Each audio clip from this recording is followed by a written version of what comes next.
Hello everyone, আরও একটি নতুন ব্লগে সবাইকে ওয়েলকাম। হোলির জন্য সবাই নিশ্চয়ই ব্যস্ত এখন। আজকে রবিবার, তাই ব্রেকফাস্টে আজকে পরোটা, আলু ভাজা আর মিষ্টি আছে। আজকে লাঞ্চে কি হবে মেনুতে? আগে তো বলে রেখেছি, আলু পোস্ত আর মাছের টক। আলু পোস্ত আর মাছের টক, আর কিছু না? আর কিছু না, ওটাই যথেষ্ট। ঠিক আছে, আজকে আবার পম্পাদের বাড়িতে রাত্রিরে খাওয়া আছে আবার। ঠিক আছে, এটাই করো। আর বাটা মাছ এনেছি, বাটা মাছ ভেজে দেবো। এটাই। ব্রেকফাস্ট হয়ে গেছে সবার, এবার ও কী কী নিয়ে এসেছে সেটাই এখন দেখার। এই ছেলের জন্য এই চকলেটসগুলো নিয়ে এসছে। এগুলো ও সিঙ্গাপুর থেকে এনেছে, কারণ ইন্দোনেশিয়ার ফ্লাইটটা যেটা ছিল সেটা ভায়া সিঙ্গাপুর ছিল, তো সেখান থেকে নিয়ে এসছে। আর তার সঙ্গে এই সুভিনিয়ারগুলো নিয়ে এসছে। আমার এই সুভিনিয়ারগুলো ভীষণ ভালো লাগে। আমার হাজব্যান্ড যে দেশেই ঘুরতে যায় সেখান থেকে এরকম নিয়ে আসে, তাই এইগুলো আমার গিফট করতেও খুব ভালো লাগে সবাইকে, যেহেতু আমি নিজে পছন্দ করি। আর এই একটা গিফট ওকে ইন্দোনেশিয়া অফিস থেকে দিয়েছে। এটা মনে হচ্ছে একটা কুকিজের বক্স। আর এই বক্সটার মধ্যে কি আছে, বেশ ভারী বক্সটা। এটা খুলে দেখতে হবে, বা উপর থেকে কিছু বোঝা যাচ্ছে না, যদিও খুলে দেখাচ্ছি কি আছে। আর এইটা দুবাই থেকে নিয়ে এসেছে এই চকলেটসগুলো, বাড়িতে অনেক বাচ্চা আছে সেই কারণে। আর এইগুলো হচ্ছে দুবাইয়ের ফেমাস মজদুল, ওখানকার খেজুরগুলোকে মজদুল বলে, তো সেই খেজুর নিয়ে এসছে, এখন বাড়ির সবাইকে দিতে হবে। এই মজদুলগুলো এত সুন্দর টেস্ট, মানে আমাদের এখানে যে নর্মাল খেজুরগুলো পাওয়া যায় সেরকম না, এগুলো খুবই সফট হয় আর খেতে খুবই টেস্টি।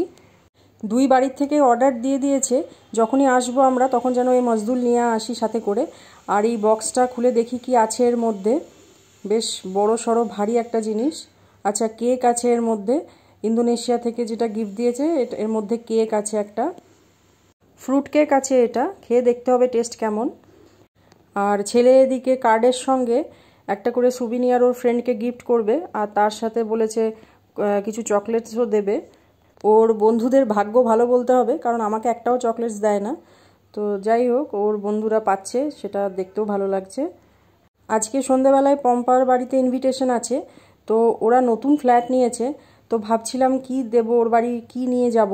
তো হঠাৎ মনে হলো এরকম একটা শোপিস যদি গিফট দেওয়া যায়, ওরও ভালো লাগবে আর আমারও ভালো লাগবে ওর বাড়িতে এই শোপিসটা থাকলে। সেই কারণে এরকমই একটা শোপিস পছন্দ করেছি ওর জন্য। আর এর সাথে একটু মিষ্টি নিয়ে নেব। আর ওই দুবাই থেকে যে মজদুল নিয়ে এসছে ওই একটা বক্স ওর বাচ্চার জন্য নেব ভাবছি। ভাবলাম বিদেশি জিনিস সবাই একটু স্বাদ পাক। তার উপর আবার কবে দেখা হবে এই বন্ধুগুলোর সঙ্গে জানি না, তো সেই কারণেই নিলাম একটু। এদিকে শোপিসটাও নিয়ে নিয়েছি, খেজুর, চকলেটস আর ওই সুভিনিয়ার, আর এই কার্ডটা একটা ব্যাগে ভরে নিলাম। ছেলের আরেকটা বন্ধুও আসবে এই পম্পার বাড়িতেই আজকে, তো তার জন্য নিয়ে নিয়েছি একটু খেজুর, চকলেটস, কার্ড আর ওই সুভিনিয়ার রেডি করে রাখলাম, বেরোবার সময় আবার তাড়াহুড়ো হয়ে যায়। আজকের লাঞ্চ রেডি, ভাত, বাটা মাছ ভাজা, আলু পোস্ত আর বীরভূমের স্পেশাল মাছের টক। এই আলু পোস্ত দিয়ে মাছের টক ভীষণ ভালো লাগে খেতে, তো হাজব্যান্ড ঠিক যেরকম বলেছিল সেরকমই করা হয়েছে। আর সাথে কাঁচা পেঁয়াজ দিয়ে দিলাম একটু। কতদিন পরে পোস্ত খাচ্ছ? কেমন লাগছে?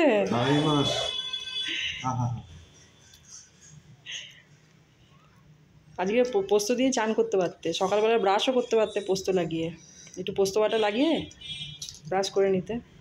না, এইটাই ঠিক আছে, এখন 3-4 দিন খাবো পোস্ত বড়া, আলু পোস্ত আর পোস্ত বাটা আর মাছ। মাছ কি কি হবে? কালকে তো ভাবছি চিংড়ি করব। চিংড়ি করো, আর পমফ্রেট নিয়ে আসবে। আজকে বাটা মাছ আর কাতলা মাছ তো খেয়েই নিলে, আর একদিন পাবদা আনবে। অনেকদিন পরে খাচ্ছি।